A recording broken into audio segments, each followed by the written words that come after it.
like it is. Don't take Tylenol. Don't take it. If you just can't, I mean, it's fight like hell not to take it. There may be a point where you have to, and that you have to work out with yourself. Provokes anxiety, and I think it's going to steer people who are, pregnant to do things maybe against the advice of their physicians.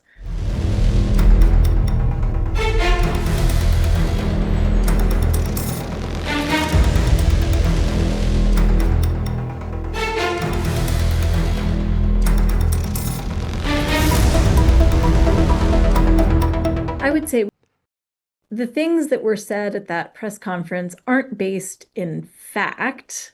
And so use of this medication while pregnant. So ideally you don't take it at all, but if you have to have a conversation with every family about why we should continue doing what we're doing, it's just not tenable. Pediatricians aren't going to be able to have that conversation with every family. And so what I'm worried about is that families are just going to say, well, my pediatrician doesn't have time to talk to me about that, so I guess I'll just go with what this, non-doctor said on the internet. HHS will launch a nationwide public service campaign to inform families and protect public health. So I've been waiting for this meeting for 20 years, actually. And it's not that everything's 100% understood or known, but I think we've made a lot of strides. Wish it was done a long time ago. Horrible, horrible crisis. I want to thank I always had very strong feelings about autism and how it happened and where it came from. And he and I don't know, the word got out, and I wouldn't say that people were very understanding of where we were, but it's turning out that we understood a lot more than a lot of people who studied it, we think. Is it like 20 years ago, Bobby? It's probably 20 years ago in New York. The meteoric rise in autism is among the most alarming public health developments in history. There's never been anything like this. So, since 2000, autism rates have surged by much more than 400%. Instead of attacking those who ask questions, everyone should be grateful for those who are trying to get the answers to this complex situation. Administrator of the Centers for Medicine and Medicaid Services, Dr. Mehmet Oz. First, effective immediately, the FDA will be notifying physicians that the use of let's see how we say that. Acetaminophen. So taking Tylenol is not good. All right, I'll say it. It's not good. And the first day all of these great doctors behind me were there, I told them, this is what we have to find out. Because I think you shouldn't take it, and you shouldn't take it during the entire pregnancy. They may tell you that toward the end of the pregnancy, you shouldn't take it during the entire, and you shouldn't give the child the Tylenol every time he's born and he goes and has a shot. You shouldn't give a Tylenol to that child. Is that all?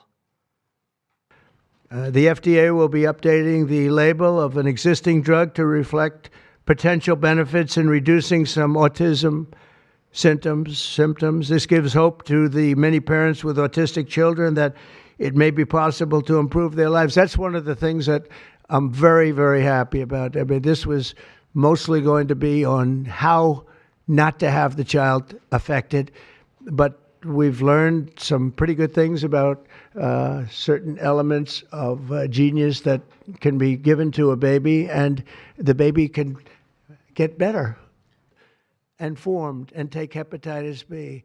And I think if you do. Finally, to help reach the ultimate goal of ending the autism fever, the NIH will be announcing 13 major grant awards from the Autism Data Science Initiatives. And to be honest with you, to me, that's the least important. It's not even a money thing at this point. There's so much money, but they have to do, and they have to move quickly. When the alternative is that nothing bad can happen, let's do it now. I was just saying to Bobby and the group, let's do it now. Nothing bad can happen. It can only good happen. But with Tylenol, don't take it. Don't take it. fact, they think it's better, so let it be separate. The chicken pox is already separate. And they pump so much stuff into those beautiful little babies. It's a disgrace. I don't see it. I think it's very bad. They're pumping, it looks like they're pumping into a horse.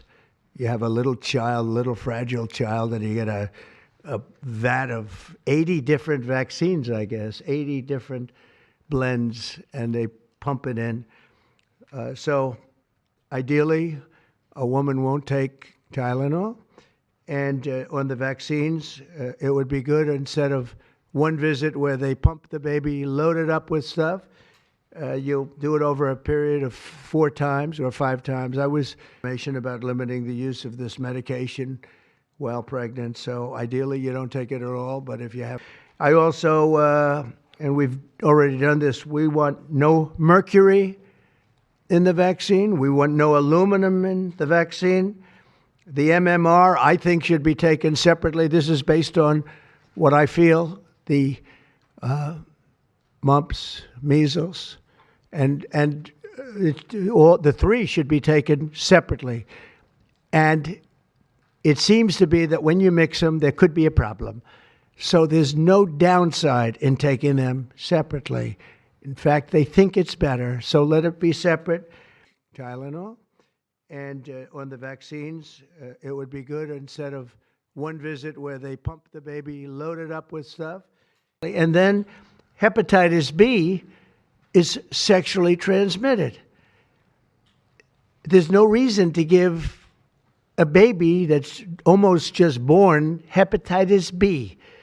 So I would say wait till the baby is 12 years old and formed and take hepatitis B. Today, the FDA will issue a physician's notice about the risk of acetaminophen during pregnancy and begin the process to initiate a safety label change. HHS will launch a nationwide public service campaign to inform families and protect public health. FDA also recognized that acetaminophen is often the only tool for fevers and pain in pregnancy, as other alternatives have well-documented adverse effects. HHS will launch a nationwide public service campaign to inform families and protect public health. We have also identified an exciting therapy that may benefit large numbers of children who suffer from it. I have instructed NIH, FDA, and CMS to help doctors treat children appropriately. Jay will help tell that story, which started with sound science, the kind that restores faith in government.